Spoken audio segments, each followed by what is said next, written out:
Now, a little disclaimer. If any of you have ever seen me give a talk before, I usually have quite a lot of GIFs, because they're usually just kind of entertaining talks rather than educational, but this one I'm hoping might be a little educational talk for a change. So I'm afraid there are no GIFs. All right, there's just one, just because I kind of felt a little ashamed not to put any GIFs in. And I'm going to try and cover quite a lot. So it's kind of going to be a bit of a whistle-stop tour, from audio playback, audio metadata, audio analysis, audio filters, audio synthesis, and my favorite thing at the moment, which is web MIDI. Basically lets you use, well, I'll go through it later, but MIDI controllers online, which is ace. So let's start with audio playback. So we're literally swimming in music, all right? Well, not kind of literally.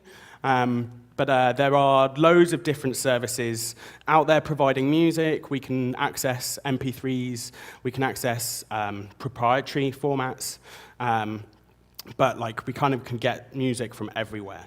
So then if you want to play it online, where do you play it from? And do you just play it from MP3s? So this is kind of, although you might have thought that I'm just talking about browser APIs, I'm doing browser and vendor APIs, so I'm going to kind of try and cover everything.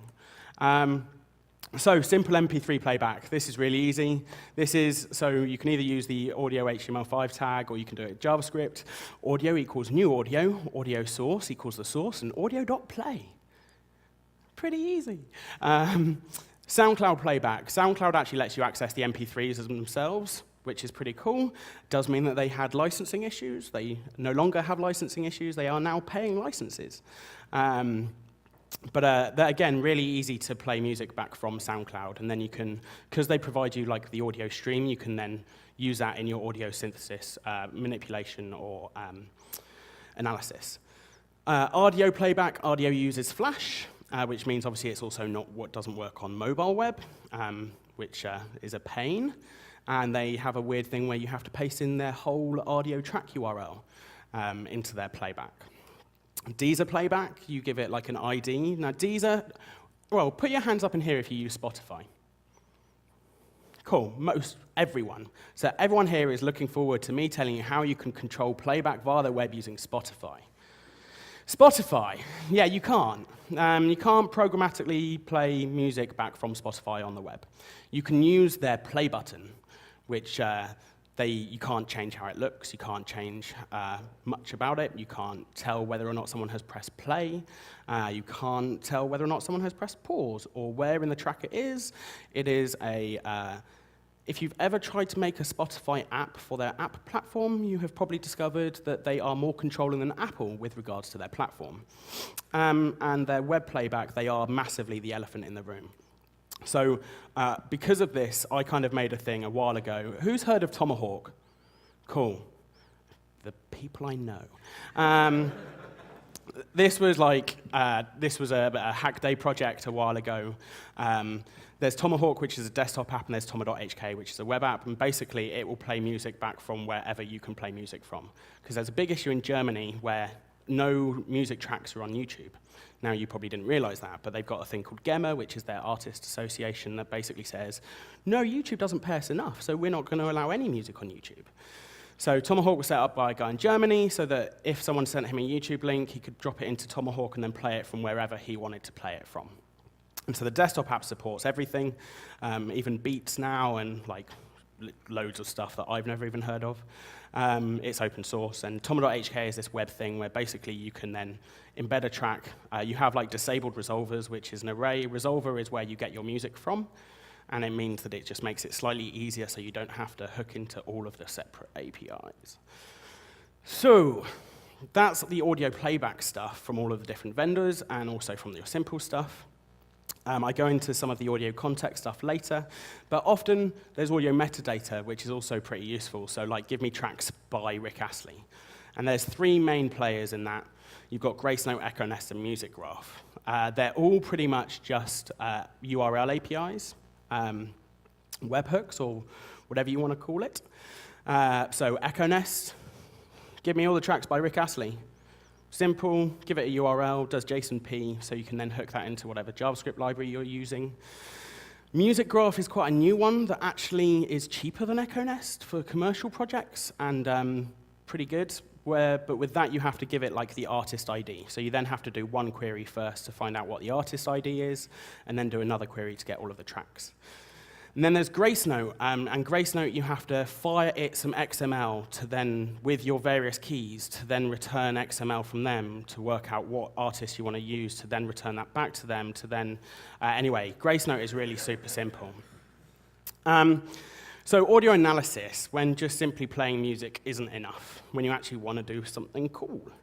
So it's all kind of using audio context, which is one of the new browser APIs. It is totally experimental, which means that I had to go through and check that some of my demos weren't broken, and they were. So I'm hoping they're not going to be broken again, because I fixed them 3 days ago. Basically, what happens is an audio context, you've got your source audio and you've got your destination audio. Destination is your speakers, but that's kind of how it works, and then you can do whatever you want in the middle. So with it, you bring up an audio context buffer. So this is kind of, right, let's get all of the data from an audio file and let's store it in a buffer. Does everyone know what a buffer is? Okay, cool. So yeah, so you literally do an XML HTTP request to your audio file, and then you load it into an audio context. And that will then basically save that whole audio thing into a buffer so that you can do whatever you want with it. Now, that means that because the standard HTML5 audio stuff is really pretty bad when it comes to making sure you've got instant playback and also seeking. So kind of if you want to, for any kind of games audio, you always use an audio context. Because you know that you've got that whole audio file and you don't have to do any rubbish stuff with regards to figuring out what time it is and when it's going to play back. And then when you do the actual audio context playback, so you've got your buffer now, and then we create a new source, add your buffer to the source, and then connect it to a destination. So it might look complicated because it's a lot more lines than the first one I showed you, but it is. But as soon as you kind of get your head around some of the context stuff, it makes it, you can understand it much more clearly. I will put all of these slides online because there is quite a lot of code and links to stuff as well. And with audio context stuff and audio analysis, you use FFTs. Now, FFTs, who knows what an FFT is? Okay, a few. Who out of you 5 people can describe an FFT? Right, no one. Excellent. You're one, maybe. So, right. Well, this is the definition of an FFT. Now, this obviously makes it as clear as mud. Fast Fourier transform is an efficient algorithm to compute the discrete Fourier transform of an input vector. Efficient means that the FFT computes the DFT of an n-element vector. You can read it. Yeah, so here's a little diagram just to show how easy what an FFT does. And FFTs are pretty super simple. The important thing to remember with regards to FFTs is they generate these. Now, you've seen these before, which shows you the frequency of the audio at any point and basically what the magnitude of it is, and it creates your sound wave. So an FFT takes data and turns it into these. Now, you just use an FFT library. There are lots of different algorithms for an FFT. I had, back about 10 years ago when I was at uni, I think we had one module on FFTs for months. That was an exciting module. So, yesterday, Ruth did like a pretty simple overview of the audio stuff quite early on. But what she didn't tell you is Dancer.js. Dancer.js makes your life easy. Dancer.js is ace. It's a JavaScript library. You add your HTML5 audio object to a Dancer object, and then when it updates, you can get the magnitude of the frequency at any given time. Now, to give you an example of something that I did with this, this is a band called New Order. And I wanted to try and make it so that the visuals were based off all of their album artwork in kind of a, it's all doing real-time analysis so that you can, that's as the music happens, I guess. I'm going to leave it to my favorite visualization. I'm not going to play you the whole track, so don't you worry about that. But so this is taking, literally it's a case of, it loops through all of the frequencies, and based off, it then gets the magnitude of like a bin. A bin is like a set of frequencies, and so from that magnitude, it then decides what it wants to do with them. Like you then say, if it's 100, you want to make it 100 high, or whatever you want to do with it. And then it goes into the ripples after this one.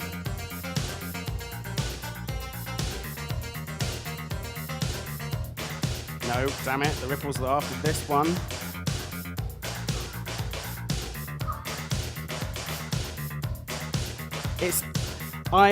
The worst thing with doing audio visuals is that while you're making them, you get mesmerized, which then means you sit there for 5 minutes doing nothing. So, yeah, basically, it just looks cool, and I've always been a fan of visuals, and people have always told me that it's very Windows Media Player, and I still love them. But yeah, so that is audio analysis and what you can do. Dancer.js is your friend. It handles all of the hard work. So audio filters. Let's pretend we're superstar DJs. So an audio filter is obviously taking an audio, doing something to it, and then presenting what that audio would be. So with that, what you do is you set up an audio node. So you create a new audio context. So in WebKit, it's prefixed. Mozilla in Firefox also has it. But they are slightly different. This is one thing I should have done a massive disclaimer at the beginning is it is very experimental. I guess I did say that when I told you about the fact that my demos were broken. But yes, it is very experimental. So you create a gain node, and then with your gain node, you then connect it to your destination. A gain node. A gain, for those that don't know, gain is basically your volume, if you like. It's not quite, but that's the easiest way to describe it. And what you do is you then set up a filter. So audio context has got various built-in filters. In this example, I'm doing a biquad filter. So I'm creating basically a low-pass filter. You then create a wave shaper, connect all the bits together, and then create your curve array, which, so how does it map the different frequencies at different levels? And set your curves, and then once you've set up your filter, you then connect your filter to your gain node, and then once you've connected your filter to your gain node, you then connect the gain node to your destination, which I have obviously decided that wasn't interesting enough to include in the slide. Now, audio filters, super simple. I mean, this is all pretty super simple. But I really wanted to, I love audio data and web audio. And I really wanted to give a talk about all of the stuff that you can do. Now, because with audio context, you can actually use video audio as well, which means you can then filter videos and make cool effects. Here's something that a couple of guys, one guy that used to work with me and one guy that still works with me, made a while ago called Vineboard. Now, Vineboard is a keyboard made out of different vines.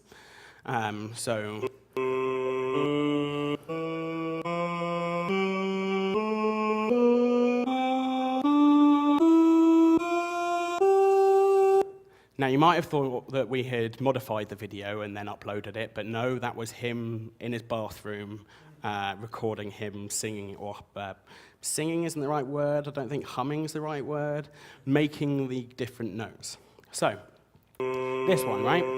We can then add various effects and filters to this one. So we could add this one, which is just a low-pass filter. Or, which is more of like a robotic filter. And then this one, which I can't remember what this one is. So, let's do the robotic one.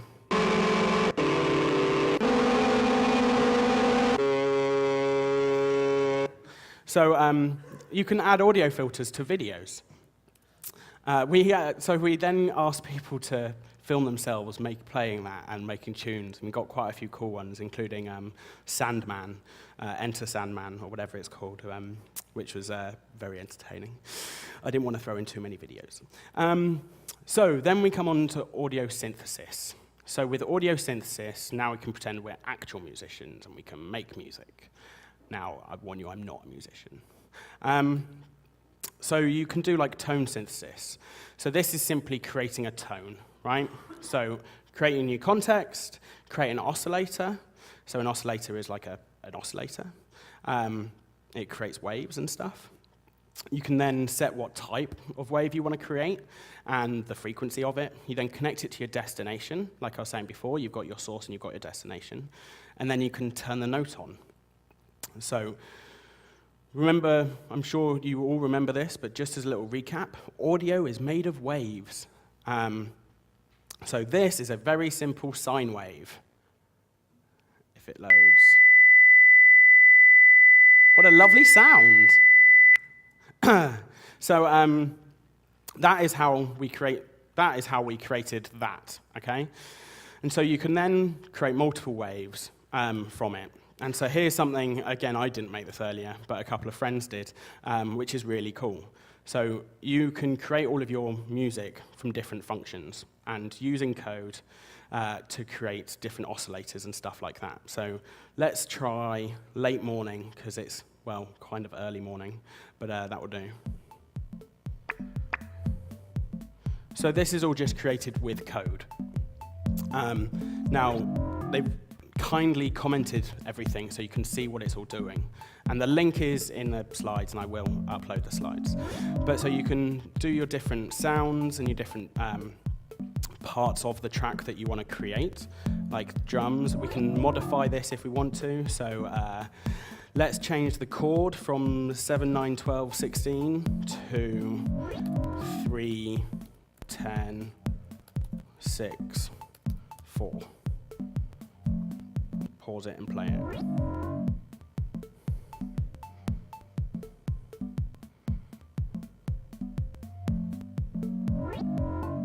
So, yeah, simply with code, you can create sound. It's ace, it's amazing, it's so cool. It's like I'm not a designer, right? But if I can create a design using code, then I would do that rather than using some form of GUI. But yeah, anyway. So yes, so then that comes on to, wow, when I practiced this talk, it took quite a while. It's been 20 minutes, and I'm pretty much at the last one. Well, I can show you some other stuff, ace. So, web MIDI, let's use instruments with the web. So, here, I've got a thing called a launchpad. Who knows what a launchpad is? Okay, a handful or so. Launchpad, MIDI instrument, it's basically a sample pad. You usually use it with a specific piece of software called Ableton. There's a French kid called Madian who made himself famous by having mental fast hands and filming himself and putting it on YouTube and then getting signed from it. Anyway, yeah, so this is a MIDI instrument. It's no different to a keyboard, a MIDI keyboard. You can also get MIDI everything. And MIDI, I always thought was going to be confusing because it's a protocol that I didn't know, and it sounds confusing because it's a protocol. But it's really super simple. MIDI is just a messaging protocol, and you can send MIDI messages and you can receive them, and they consist of channel, key, and velocity. 3 things in an array that you can send and receive. 3 numbers. So web MIDI, experimental. Massively experimental. It's behind a flag in Chrome, but you can install a browser plugin into all of the other browsers, nicely called the Jazz plugin. You don't have to play jazz, but yes, and that browser plugin works in all of them. Yeah, cool. So you first of all have to request MIDI access, just like you have to request any kind of access in browsers. And then once you've got a successful request, you then get your inputs and your outputs by doing MIDI.inputs and MIDI.outputs, which then gives you an array. Then send and receive MIDI. So taking one of your items from your array, you can do input.onMIDI-message, and then you get the data from the event. And you can do output.send and your array of MIDI values. Now that one is super simple. So here's something that I made for this. Just a really simple Launchpad demo. So on the screen, in the really light gray that you might not see against the white, is a representation of this, pretty much to the key.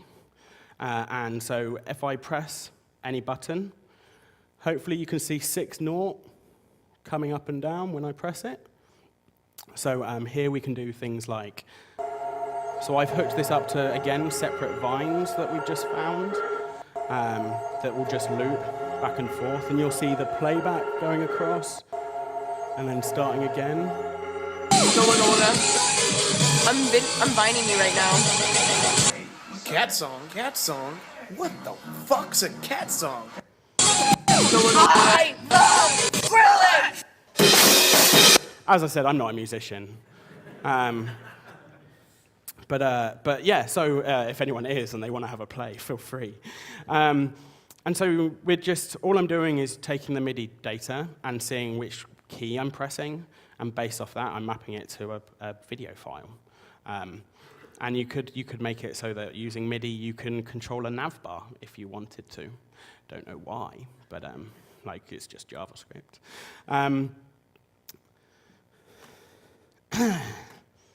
So, one of the stuff that I did with WebMIDI was a thing called standing novation. Who here has heard of standing novation? Thanks, guys. Planted.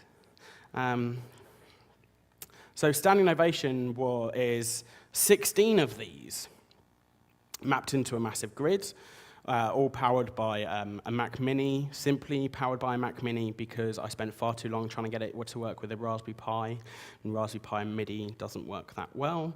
And I'd already spent about 3 days, and at that point I decided that it was probably just cheaper and easier to buy a Mac Mini for it. And so this is it here. It's a massive grid that all works together because, well, they don't normally work together. They don't know anything about each other. They're just dumb devices. They're just dumb screens and buttons. And so I had an arrangement, and I have various different modes. So this one is called Zen Garden because it's surprisingly peaceful unless you want to be like Sophie and press it stupidly quickly. And then there was Turbo Disco, which was just random lights, because I like lights, as I said, Windows Media Player visualizations. And this was something that I knocked up over a weekend at a hack day because I wanted to see if I could. I wanted to see how easy it would be to use WebMIDI. It was the first time I used WebMIDI. Yeah, I mean, it's just square lights. Like, you're going to have Tetris. You can also play Snake on it, and various other bits and pieces. And it was actually, it was in the Tate Modern for a few days in the summer, which was ace. And I would love to say it's in my house, but I moved not too long ago. I can't even speak. I moved not too long ago to Austria and tried to fit my whole life in the back of my car, and this is quite a big thing. So I've left this at my friend's office. And they're just looking after it. So if you are ever in the Facebook London office, go and check it out. They have it there for you to play with. Yes, so that is standing ovation using WebMIDI. I can't exit because I'm being an idiot. Yeah, so just to recap, do you see how I thought this was going to take a lot longer? Okay, so audio playback from both vendor tools and browser tools, right? So whether it is just using the standard HTML5 audio stuff, which sounds really, really simple to use, works in really simple use cases, doesn't work if you need precise timings on things. We've had mobile is always an interesting one for audio playback in general. Just the standard audio elements.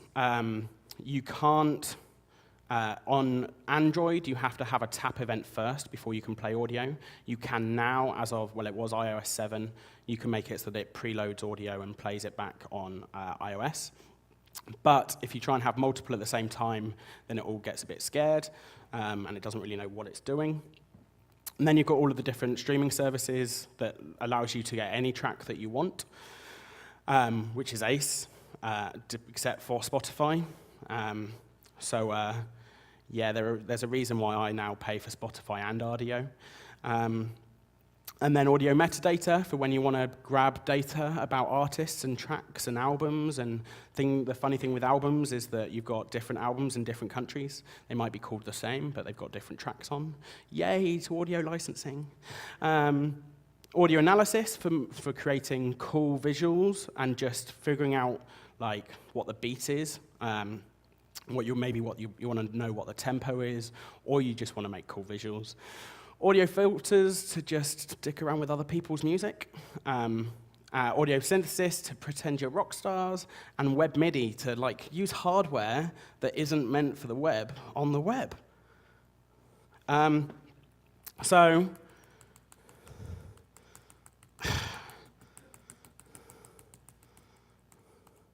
no! Oh, I went one too far. Let's go back. So, with regards to here's something I made earlier. Yeah, now that worked as well as I hoped, I'm sure. Yes, and thank you for listening. Does anyone have any questions?